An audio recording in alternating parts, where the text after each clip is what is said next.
Welcome, everyone, and thank you for joining us today. My name is Gina Smarecki. I am the events manager here at Nuspire, and I'll be your host for today's live session. Today's webinar is one of our most attended topics each quarter as we look at Nuspire's threat findings from last quarter and go into sharing our analysis on the current trends in cybercrime. Today, we're going to be taking a look at the data from Q1 of this year. And if you've attended these webinars in the past, you might notice as we're going through this that we have updated some of the data set categories, and we've given the report a bit of a refresh. So we're hoping you guys find it to be even more relevant. And also just to note, the full threat landscape report did go live this morning and is now available to download from our website. So I'm going to go ahead and just share the link to that in the chat right now for everybody. That is here. All right. So you can go ahead and take a look and download that. If you have questions during the presentation today, you can submit them in the Q&A tab on the bottom of your screen. We'll try and leave a few minutes at the end for your questions. Also, just so you know, we will send out an email tomorrow with the link to watch the recording of this session. And with that, it is my great pleasure to introduce you to our speakers today, Justin Hurd and Josh Smith. Justin is our Director of Security Operations and works to develop and deliver intelligence at Nuspire. He has over 13 years of experience in cybersecurity, and he has developed methodologies and tools for industry-based threat modeling. Justin previously worked 6 years for a defense contractor as a security engineer and network administrator. Josh is our principal threat intelligence analyst who works closely in organizational threat landscapes, curating threat intelligence, and authoring Nuspire's quarterly threat landscape report. Josh is currently pursuing his master's degree in cybersecurity technology. And he previously served with the U.S. Navy as an operations specialist with 14 years of service. Josh has been quoted in Forbes, CSO Online, Channel Features, Dark Reading, and others. And with that, I will turn it over to Josh to kick things off. Thank you very much, Gina. Certainly appreciate it. And good afternoon to everybody. Thank you for tuning in. First thing we'd like to do is just kind of cover our agenda of what we're going to talk about today. So first thing we're going to do is once I'm wrapped up with this, I'm going to turn it over to Justin for our methodology and overview of kind of how we come up with this data and our processes behind of how we analyze it and work through it. Then we're going to take a look at our data sets. And as Gina said, we've actually updated these now compared to what our previous reports were. Our new 3 sections now are ransomware, dark web focus, and then exploits. And then at the end of each one of those sections, we'll also cover detections and mitigation measures you can take for each one of those things. Afterwards, we'll wrap it all up with a bow with some conclusions and recommendations that kind of cover everything at a real high level. And from there, I'll go and turn it over to Justin. Thank you, Josh. Thank you, Gina, for the introduction. This is just a quick overview of the methodologies for collecting data for all the slides that you're going to see in all the different areas that we're talking about. So the first one, we're gathering, processing, detecting, and evaluating and ultimately disseminating that data to everyone here today in other forms as well. Josh and team does a really good job of collecting data, not only from our systems, so from the SIM systems, from all the devices that we're collecting across multiple vendors, to open source intelligence that we're collecting, dark web information that we're collecting. We bring that all together, build some trending around it so we can kind of see change and make predictions of where things are going, and ultimately give you some good mitigation techniques for those different techniques or different malwares and techniques that will be seen used in some of these slides here. So I will turn it back over to Josh for ransomware. All right. And so getting into the meat of our new section here, we saw just over 1,600 ransomware extortion publications in Q1. Some folks may say, well, what exactly is an extortion publication? And so what that is that specifically when we've seen on one of these ransomware operators' websites, their underground sites, they've claimed we've actually breached an organization, we've exfiltrated data, and now we're publishing that in a ransom format to apply that double form of extortion onto a victim.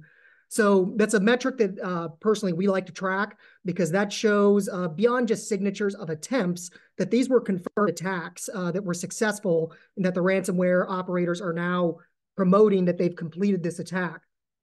So with that being said, that breaks down to roughly about an average of 19 publications a day that we're seeing from all the different ransomware operators. And overall, when we compare that data against Q4, that's about a 3.69% increase compared to Q4's data. So also there was some law enforcement disruption that we'll talk about here shortly as well. And even with that law enforcement disruption, there was still an increase. Ransomware still remains one of the top threats to organizations globally, and should very much be on your radar. So when we look at the top 5 gangs that we witnessed throughout Q1, Lockbit remains the top operator, very closely followed by Clop Ransomware. Despite that they were disrupted by the Department of Justice in February, they were actually able to seize some of their servers, shut down their activities. They quickly resumed operations right afterwards. We'll see a graph on the next chart, or on the next slide here, that shows a chart here, and I'll show you where that dip is at. But that rapid recovery really highlights their resilience and adaptability to be able to face that law enforcement pressure and immediately get right back into the fray. So you can see there right around February 25th on that chart, that big dip was when that law enforcement action took place. Even after that disruption, as you can see, they immediately spiked back up just within a week or two, begin publishing these extortions again right away. One thing to note about Lockbit specifically, and really there's a good chunk of the ransomware gangs that operate this way, is they're what's called as a ransomware as a service. Just like you can log online and buy Microsoft Office 365 as a service or something like that, there are threat actors that can go to Lockbit and other families and basically rent ransomware and use that within their attacks. The way that works then is Lockbit doesn't necessarily, the operators and creators of the ransomware don't necessarily have to put themselves in the trenches to perform these attacks. They have these affiliates do so. And once they do those attacks, they split part of the ransom with a predetermined percentage that they negotiate out. So even though with that law enforcement disruption, Lockbit still had a almost 2% increase in activity when compared against Q4. They're still one of the very most dominant operators within the space. They've been seen, or their affiliates have been seen, to really go after a lot of vulnerabilities that involve things like VPNs, remote services. The ConnectWise Screen Connect vulnerability that came out was something that they very heavily targeted when it was first announced. We've seen things like Fortress Go Anywhere, the file transfer system, that's been targeted as well as using things like phishing and really any kind of a vulnerability that's exposed on the external side of your internet is what they're looking for. They're hopping on these vulnerabilities very quickly. Inside the report, there is a really large list of tactics, techniques, and procedures that you can reference that'll show and really kind of break down some of the most common ones that we witnessed throughout Q1, and really that they've been kind of hanging on for a while here now too.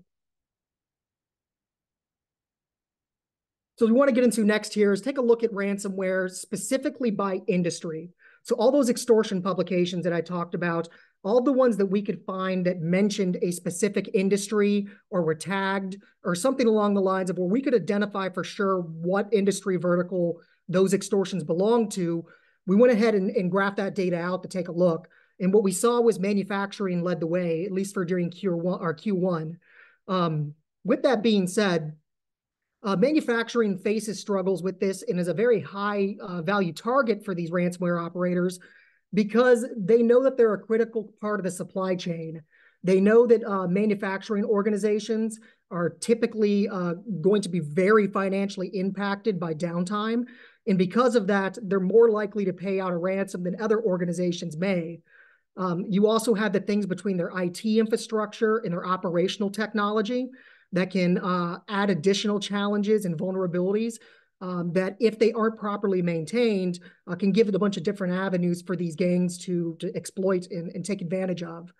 And so the very last kind of piece, too, of why I think manufacturing is another very high value target for these operators is because of the intellectual property that they may have.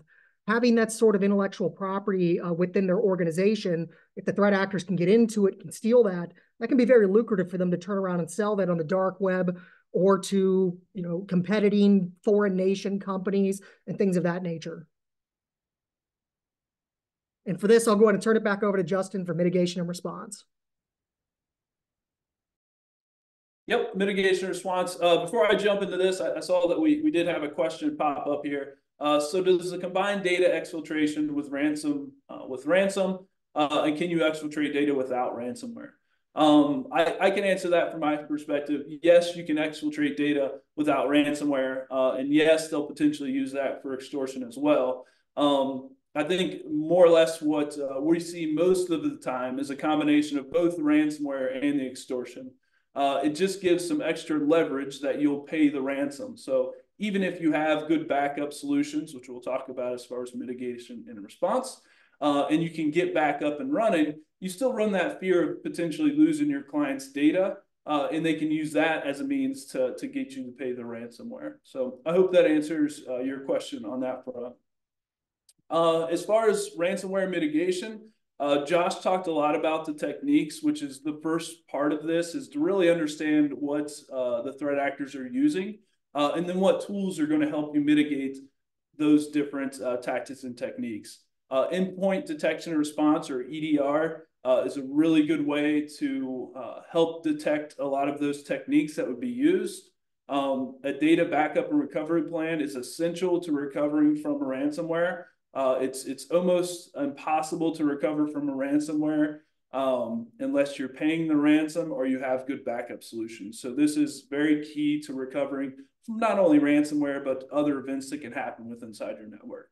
The last one here is cybersecurity awareness training. And you'll hear us talk a lot about this. Some of the techniques that you'll see deployed by a lot of these ransomware actors are things like drive-by downloads or phishing emails, or posting sites where users are typing in the credentials. So they're doing credential harvesting and they get some valid credentials, and next thing you know, they're in your network. So really making sure that our users understand how they may be exploited by attackers to gain access to the systems is really important.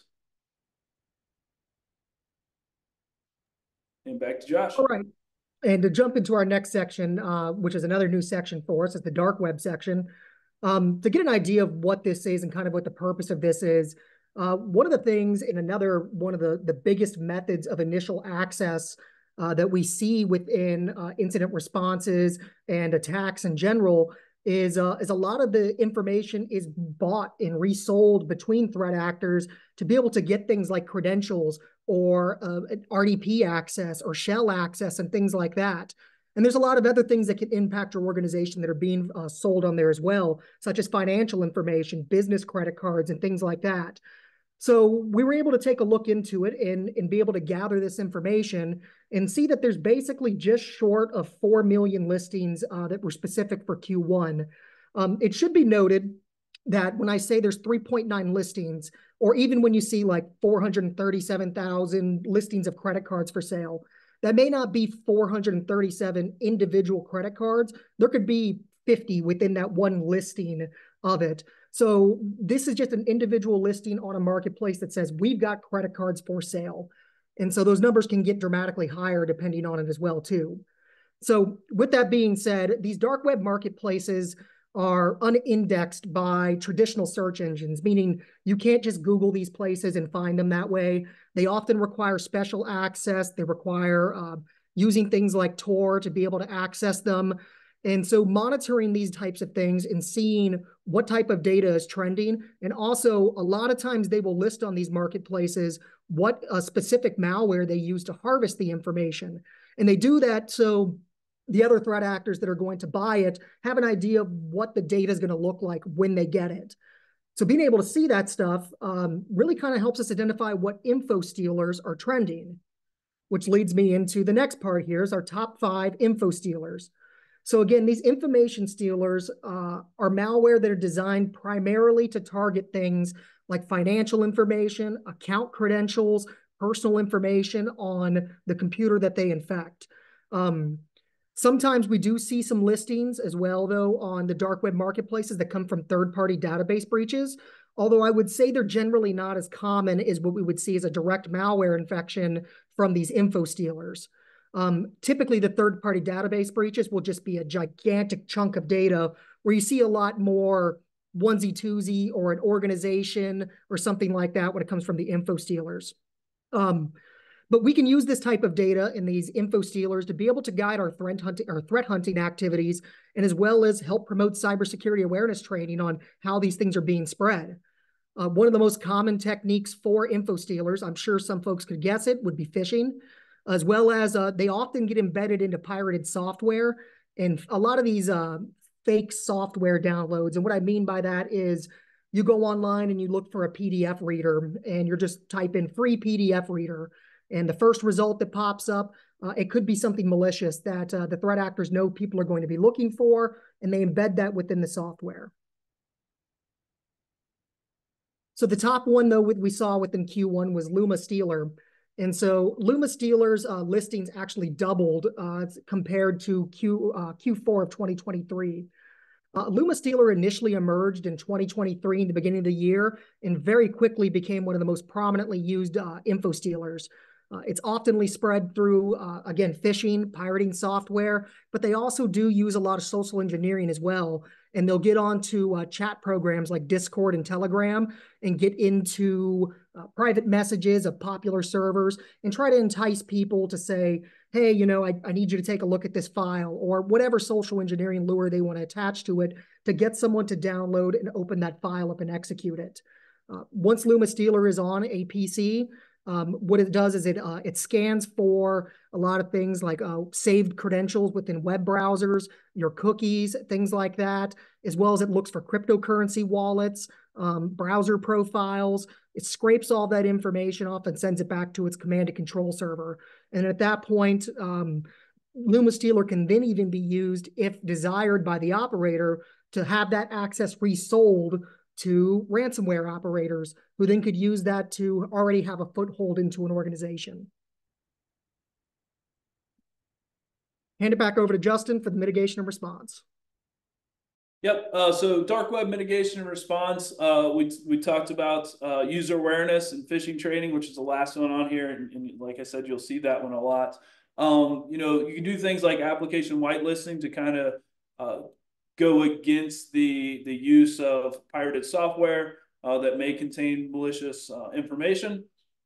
Enhanced data protection and privacy. So multi-factor authentication is a very big way to help mitigate that. And so those are just a few ways that we can help mitigate leakage of credentials, credential policies of changing credentials. Like I said, the MFA, those are all great things that we can do. And assume that potentially, maybe, someone's credentials were eventually get stolen in some way, shape, or form.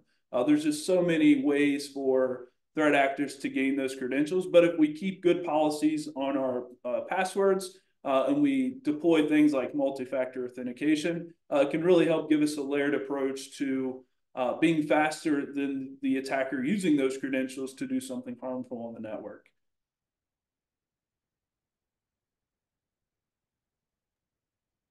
And one more thing I'd probably add on that too, that's not specifically on that slide. As I review a lot of our dark web alerts and things like that come through, a lot of times too, what I see on the leaked credentials will be they're involved in a third-party database breach, meaning basically an employee used their corporate email account to sign up for a public service. They signed up for Netflix with it, or Hulu, or whatever service under the sun that they signed up for. And then that organization has a database breach. So it's a really good thing too to stress to your employees and organization in general, only use your corporate account on really business approved applications and avoid using it for any kind of personal use. That minimizes that footprint of ability of it being leaked out anywhere. And so, go ahead, Justin. Yeah, I was gonna say, not using duplicate passwords. You know, people they get a password that they love to use and they use it across multiple accounts. You should have a unique password for every application that you use. Password managers are a good source for keeping that information because, again, can get a bit more difficult in that regards. But again, two-factor on those, anything you can do to protect those credentials. Absolutely. So as we move over into exploits, if you've been here before and you're really sharp on numbers, you may notice that those numbers look lower than Q4s, but we say it's increased by 52%. And one of the reasons why is as we have looked to clean up our data, we've basically cut all the brute forcing stuff out as far as tracking those numbers specifically for this. They fluctuate so heavily. I think it's pretty obvious. Most people know brute forcing is happening, and it overwhelms the rest of the data to where you can't really get into seeing what exploits are really happening out there as far as on a more granular level. So we still have that data. We still track it. We alert on it, things like that. But when it comes to this reporting specifically, we've cut that out of there. And Q1 of the new year was a good time to kind of make that shift. So looking at Q4's data with that data also removed, we still saw a 52% increase in exploit activity. That broke down to where we saw 360 unique exploits, and roughly that's 140,000 exploits per day. When we look at our top 5, one of the ones that really jumped out and really climbed up, which we'll talk about here on a couple slides as well, is the Hikvision CVE 2021 36260. And so what that is, that's basically Hikvision security cameras. And again, we got some slides dedicated to that we'll jump into in a moment. But that came out of the blue and really overtook some of the more popular ones that we saw, like Apache Log4j. And so we actually, when we look back at Q4, this was 20 times more activity against this vulnerability than what we saw in Q1. This was a critically rated vulnerability that patches have been out for quite a long time for, but there are still a lot of exploitable devices and vulnerable devices out there, and the threat actors are constantly scanning for these and looking to take advantage of them. Internet of Things or IoT devices are extremely popular with threat actors because typically they get plugged in, they get forgotten about, and if you're not looking at them and tracking them and keeping their firmware updated, they stay vulnerable. All they need is that foothold into the network, then they can see what that camera can talk to and begin to branch out from there. Specifically, there was a botnet called MooBot that was really leveraging this exploit during Q1 and was targeting it, and as well as in the past too. So really, I think the big takeaway from here is one, make sure your security cameras are safe, make sure they're patched, you've changed the default passwords, things like that. But in general, all of your IoT devices, that you have a good inventory of those. And again, that advice applies everywhere. Make sure the default passwords on them are changed, you're updating the firmware, and you're subscribing to your vendor's security notifications. So if a new vulnerability does come out, you're aware of it and know to patch. Then one of the things we like to circle up with too, because almost everybody under the sun uses Microsoft in their organization in some way, shape, or form, is to take a look at what Microsoft Patch Tuesdays were involved during Q1. These provide regular security updates if you're not familiar with it, and they show up the second Tuesday of every month at 1 p.m. Eastern Time. This is something that you should be looking out for. You should be scheduling this within your organization and be ready to apply these patches as soon as possible. During Q1, right here is a list of the critical and zero-day vulnerabilities that specifically were released. And again, you should make sure that your organization is planning for these. And these are high priority things you need to be putting within your patch plan immediately. So shifting right into mitigation and response for vulnerabilities, we talked about it a lot here. Again, is patching. Patching is huge. Keeping an eye on those vendor bulletins, what's coming out. Understanding your asset inventory. What do you have in your environment? What versions are they on? What is it going to take to update those and getting them applied as soon as possible? I think I've used this analogy before is, if you're running from a bear and the threat actor is a bear and you're running with all your colleagues in your industry, you just have to be faster than them in patching. The threat actors are going to take the path of least resistance. So they're going to attack the people who haven't applied that patch that came out a year ago or 2 years ago. I think Josh mentioned the vulnerability for the cameras was old, right? Is that there's been a Yeah, patch, 2021. yeah, for quite a while, and so we still see those things being attacked.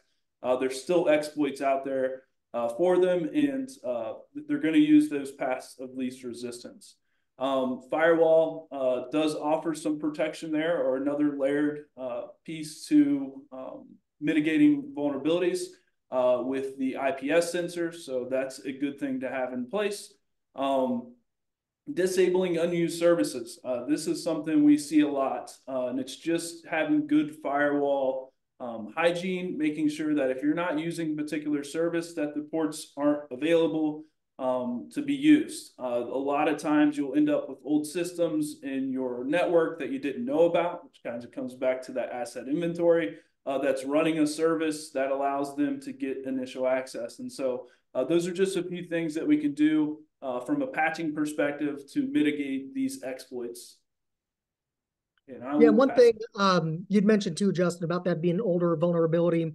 I read from CISA here recently that the average lifespan, or I guess you could say, in other words, the juice that a threat actor can squeeze out of a vulnerability, roughly it's about 2 to 3 years once a vulnerability is announced, that they can find a good sample of vulnerable assets out there.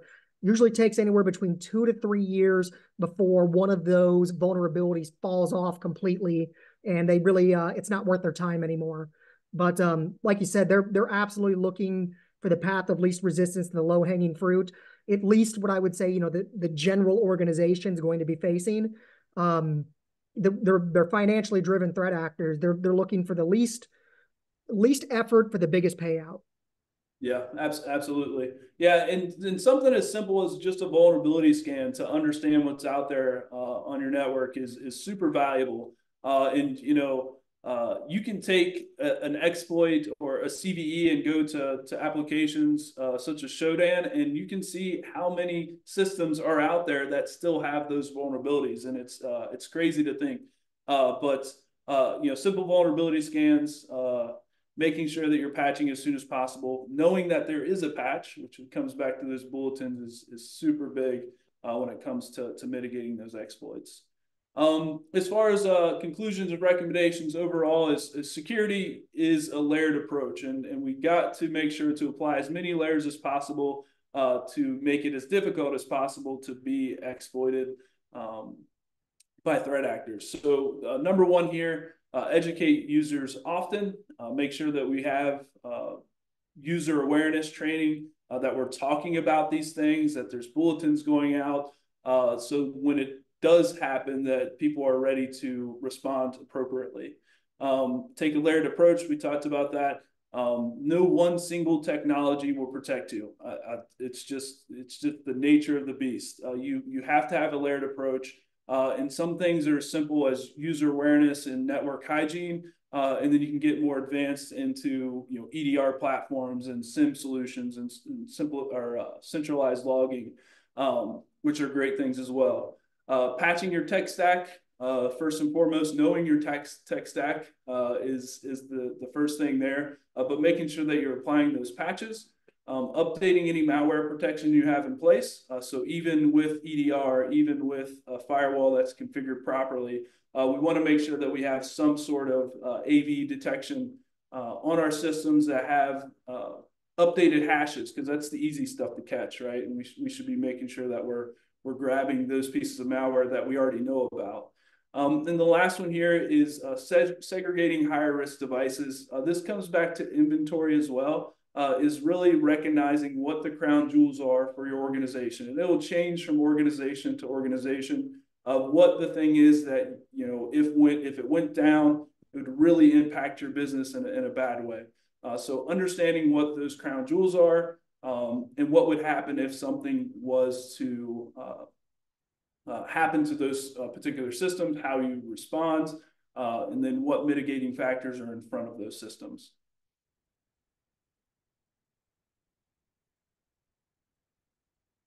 And I'll turn it back over to Gina for resources. Awesome. Thank you both for sharing those highlights from that newest report.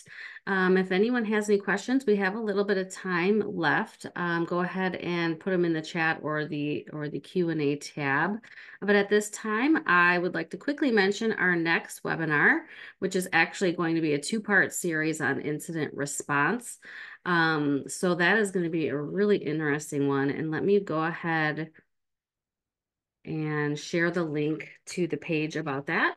We are going to be doing part one in a few weeks here in May, and then a second part following up that the first week of June. So you can get more information at this link here for anyone that may be interested. I'm also going to quickly share the link to the actual threat report again for anyone who may have not been here at the beginning. Also, a link to the press release that we sent out, published this morning, that goes along with the threat report.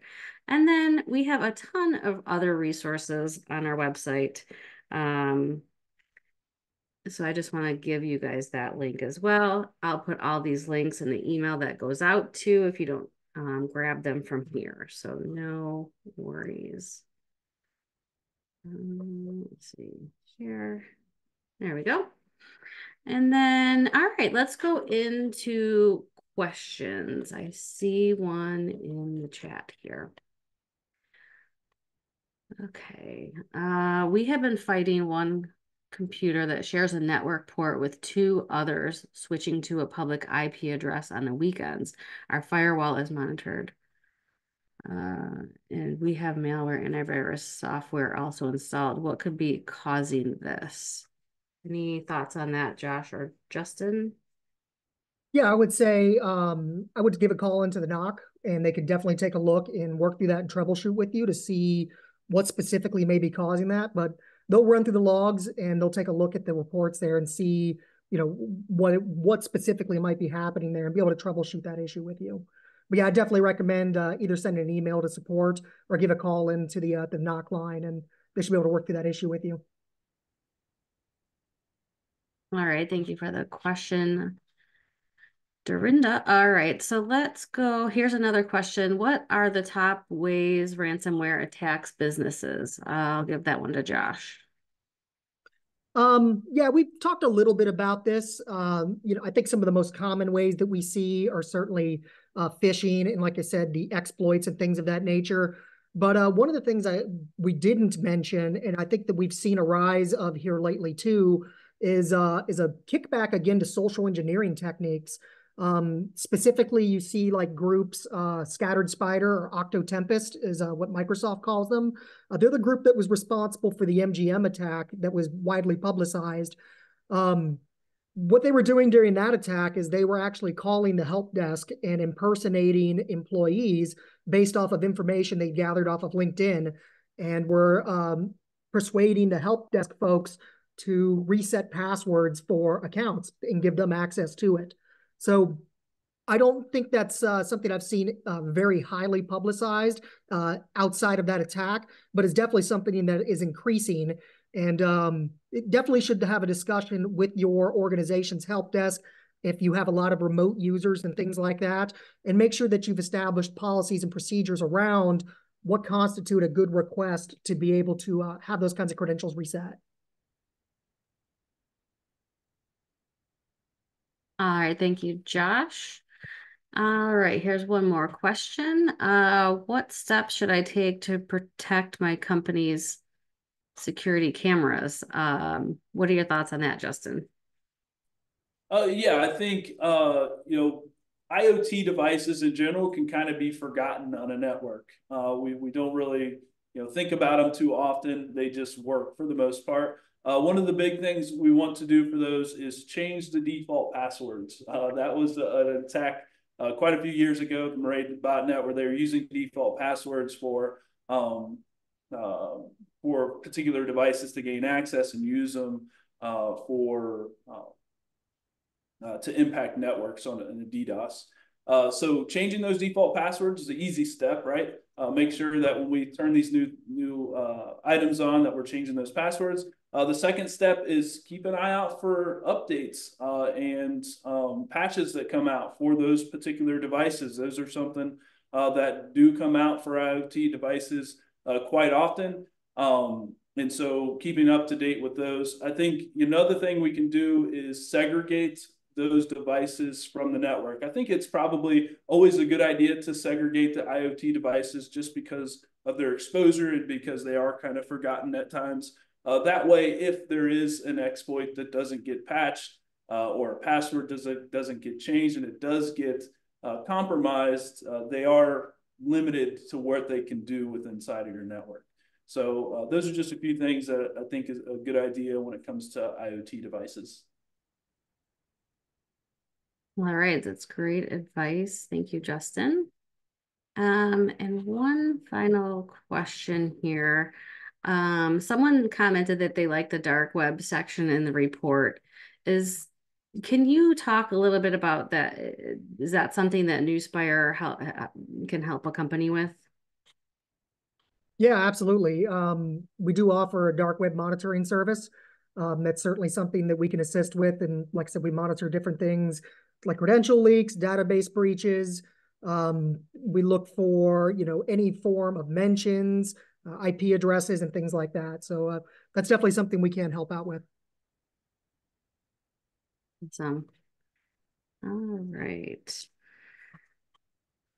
I don't see any other questions right at the moment, so let's go ahead and wrap it up for the day. However, if you do come up with other questions, please email us at webinars@nuspire.com. I'd be happy to get that to the correct party or contact us on our website at nuspire.com.